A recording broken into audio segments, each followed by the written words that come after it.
Hello， 大家好啊！我係婦聯樂門家庭服務中心嘅社工童姐姐。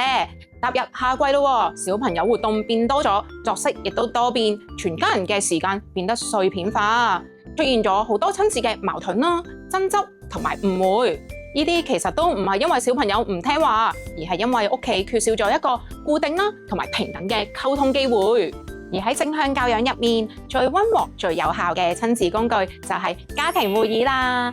家庭會議唔係俾大人分話，亦都唔係檢討錯處，而係俾每一位嘅家庭成員有平等表達同埋互相聆聽，一齊解決問題嘅空間。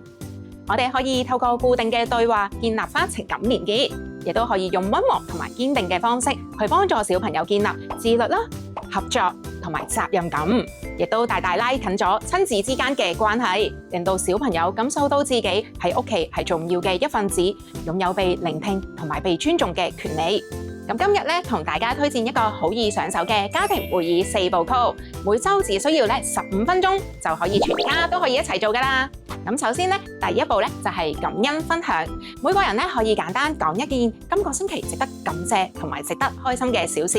希望可以營造到呢個溫暖嘅溝通氛圍。咁到第二步啦，就係議題討論。咁針對屋企嘅日常小事，例如作息、玩手機、做功課、活動安排，大家其實都可以講出自己嘅睇法。重點係諗解決嘅方法，而唔係追究責任。到第三步啦，就係共同決議，鼓勵小朋友主動發表意見，可以全家人一齊去傾出可行嘅方案。咁我哋可以優先以達成共識為原則，唔好用投票強迫啊。如果今次傾唔掂，我哋可以留返下次會議再傾。到第四步啦，就係趣味結尾，我哋可以用一個小遊戲、一個擁抱或者一句鼓勵嘅說話去收尾，令到家庭會議喺開心嘅氛圍下結束，小朋友先至會願意繼續持續參與㗎。只要我哋堅持每周15分鐘嘅家庭會議，唔單止可以減少爭吵、化解誤會，更加可以訓練小朋友嘅表達能力、解難能力同埋責任感，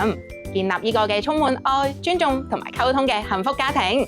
我哋婦聯樂門都有推出呢個家庭會議工具包，如果大家想知道點用嘅話，就要留意下一集啦。